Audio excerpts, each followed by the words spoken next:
Hey everyone, welcome to the channel. My name is Josh, and today we're going to unbox and review this guy. Alright, so what we have here is the Tomahawk Welder Generator TWG210A. And before we unbox it, I just want to show you guys real quick on the side here the specs for the welder. And you can see everything it's capable of. And first thing we're going to do is just take it out of this crate and see what's in the box, see what it comes with. And just looking at the crate really quick, I'm looking at, looks to me like you should be able to undo these little tabs down here and the crate should pull right off this thing. But let's get it out of here and see what this boy can do.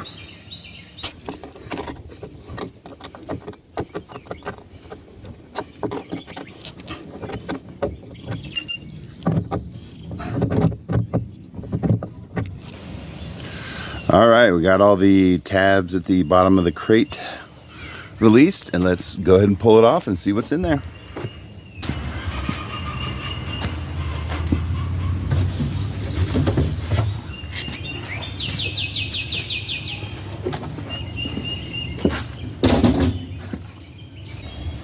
All right, so the crate is off, and this is what you get. We have a box of what looks like welding materials. We'll go through that here in a second, but let's just take a quick look at the machine.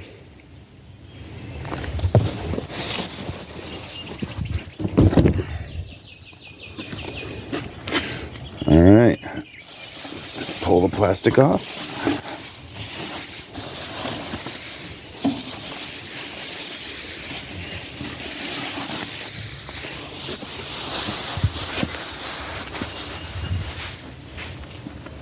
All right, so there's the actual machine, and as you can see, some assembly required, and you'll have to excuse my chickens in the background there. And you can see the back portion, and of course the front terminal, and we got to put the wheels and the handles on it. I'll go ahead and knock that out real quick, and we'll get to seeing what's in the box, and then we'll see how this thing welds. All right, so this is the box that came with the welder, and as you can see, the accessories list. Let's see what's in here, because I have a feeling I'm going to need some of these parts to do the assembly. And of course, we have the instruction manual. Definitely going to need that first. Sent me with some leather welding gloves. Appears to be the wheels for the welder. What looks like to me to be the stinger line and the ground clamp. And then we've got the metal legs. I believe that's what this is for the other side of the welder. We'll open that in a second. Looks like more accessories, spark plug wrench, cable connectors, oil funnel, the handles for the machine to move it, and this, I believe, is the axle for the wheels. And then this blue bag, what is in here? Let's check it out. All right, so it is the torch and hoses for doing TIG welding. Everything except the bottle of gas and the pedal, if you use a pedal. But, all right, so that's what's in the accessories list, or the accessories box, excuse me. And going from there, we got the welder out here. I'll go ahead and start assembling that thing, and I'll come back when we're got it all put together, and we'll see how this bad boy runs. While we watch the clips of the welder being assembled, I thought I'd talk about some of the problems I did have with the machine, and they were minor little gripes. But before I get into that, let me just say that overall, I think this is a good machine. And again, let me say, I don't have a lot of hours on this machine, so I can't speak to its performance running wise over an extended period of time.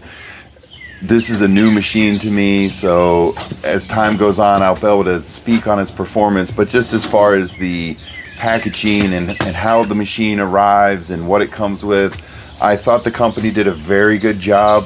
But I did have some small complaints that I would make about the machine. And the first one being, when I did unbox it and I started going through the parts, looking at them a little closer, when I got the little legs that bolt onto the bottom opposite side of the wheels, they have little rubber foot pads on them. And when I got mine and they came out of the shrink wrap, they were... The rubber pads on the bottom were loose, and I had to get a wrench and a socket and tighten them up. They were literally wiggling and loose. The bolt wasn't tightened. And again, that's just a minor thing. It's not a big deal. And then another problem I ran into was once I took it off the pallet, on the bottom of the machine, there's two little metal tabs that you bolt the axle to, and on mine they were just slightly, the metal tabs were just slightly bent up, and it looked to me like that's something that possibly could have happened in shipping or something like that. And it wasn't a big deal. I just got a crescent wrench and straightened them out. It was very easy. It wasn't a big problem, but it is just something to be aware of, that the metal tabs for the axle on the model I got, they were bent up just a little bit. I mean, maybe like a 1/4 inch. And not a big deal. I just want to tell you guys and be honest, what I found when I took it out of the box. So, and also, I wouldn't call this a big complaint, but I would just maybe some advice to the manufacturer. Maybe put a little bit more information in your instruction manual. Now, I have experience in the welding field. I'm comfortable around equipment like this, and I understand the things that need to be done. And like, for example, building the leads. They didn't really... At least that I saw, I didn't read every page of the instruction manual, but I did not see anything in there where they kind of explained to you how to put the leads together. And I could see that being a problem for someone with a little bit less experience in the welding field, and I could see that becoming a problem for them. Maybe a little bit more instruction on the assembly of the axle and wheels and handles.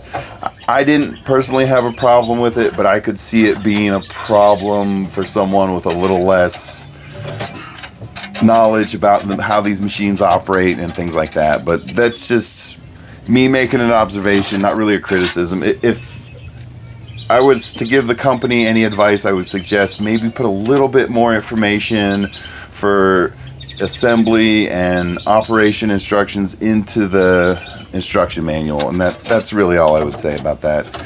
And then my other very small minor gripe was the lead length. Now, I really appreciate that they put the leads in with the welder when you buy it, because I did a little research on buying welders, and I found that some of the other welders in this size range, they do not come with the leads. So once you buy the welder, you got to run out and buy the leads. And I appreciate that I didn't have to do that for this machine, but maybe make them a little bit longer. When you do get the leads, they're 10 feet each. The ground is 10 foot and the stinger is 10 foot. Maybe, if not, make them longer. I saw some of the other models where they were explaining the lead lengths, and they did 8 feet on the ground and 12 feet on the stinger, so you get a little extra length on your stinger.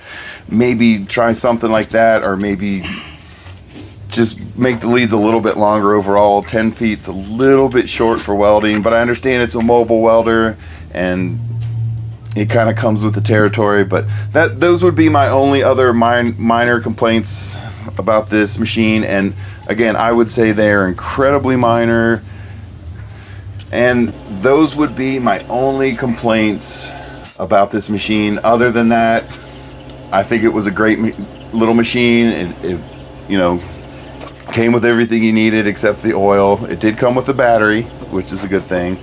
No oil, and of course no gas. So really, to get started, the only thing you're going to need to buy is oil and gas.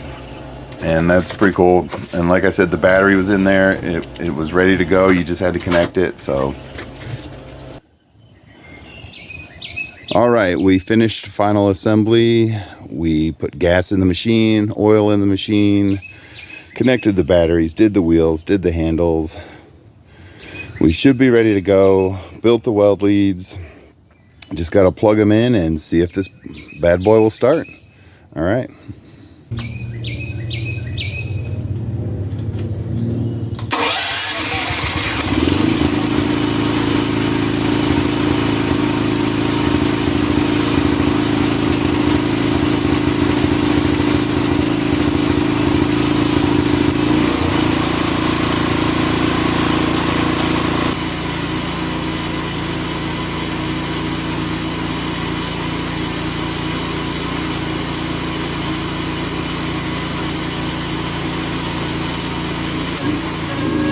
One final thing I wanted to mention about this machine was about the choke and the fuel cutoff valve.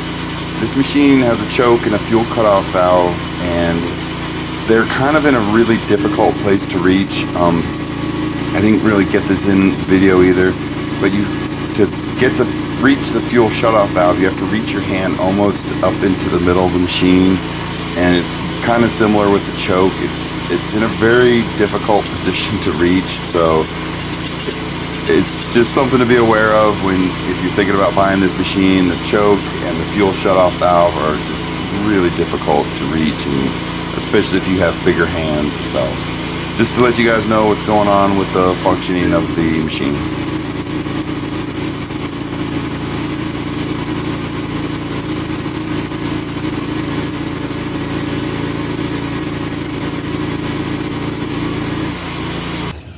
All right, so very happy with that. Started up very first try. The ignition worked the very first time. Whoop, I'm tripping. Yeah, overall, just for using it for a few minutes, I'm pleased with the machine. The assembly was very easy. You can see there's not a lot to the control panel. It's really, you got the dial, the leads for the weld, and then you got a 120 outlet. So that's pretty much it, but it ran really smooth. It started right up. I ran my first bead. It was a little bit cold. I was running at about 70 amps, and I jacked it up to about 100 to get it going. I'm running a little 5/32 7018. This here is my very first bead with the Tomahawk 210, and I think it looks good. It's been a while. And then here is my second pass with a little 5/32 7018. So it's just a matter of getting it dialed in a little bit and getting the right temperature. But just for the video, I wanted to show you guys that if it starts up, if it runs. And, you know, as far as the performance of this machine, I can't really tell you that yet. I've literally had it for 2 days. Maybe I'll do another review in a couple months or a year that tells you what it was like having some time on this machine. But as far as just putting it together and it starting up and it running, I'm very pleased with what happened, and I'll just have to give you guys an update later on the performance of this machine over time. I just bought this thing really to do small projects around the house and little things like that, and you know, I'm not going to be taking it on huge jobs and running it for hours on end. I'll probably be mostly doing little fiddle projects around the house, but overall I'm pleased with it. I like the way it's designed. I like the way it started up. It's got 2 ways to start it. It's got a key start and the pull start. So, and I really appreciated that they put in the box the actual leads, the ground clamp, the stinger, and then they put little accessories like the gloves and it just makes me feel like this is a company that wants to put out a good product. So I'm glad I didn't have to run out and spend extra money on leads and things like that. So, but overall, I'd say this is a good machine, and maybe in the next review, I'll tell you if I'd recommend it. I just wanted to show you guys what happens when it shows up, what's in the box, how do you put it together, and again, and when some time passes, I will do a performance review on this thing. How did it perform over an extended period of time? But just from what I've seen so far, I like the little guy, and hopefully it works out well. But we'll talk to you guys later. I hope you enjoyed the video, and goodbye.